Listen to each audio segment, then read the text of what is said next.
Minsan, akala natin hindi tayo yung gagamitin ng Lord. Akala natin hindi tayo yung successor. Listen very carefully.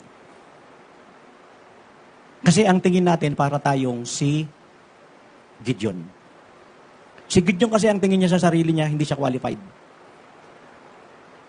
But later on, si Gideon ay ginamit ng Lord mightily effectively. Ganyan din tayong lahat. Tinitingnan natin ang ating sarili, akala natin hindi tayo. We have so many doubts in ourselves. That's why we are not giving our best for God. Ang iniisip natin, hindi tayo qualified at hindi natin kaya. Ayaw natin itodo ang maraming bagay kasi ang tingin natin hindi sila mabibless at mapapahiya tayo.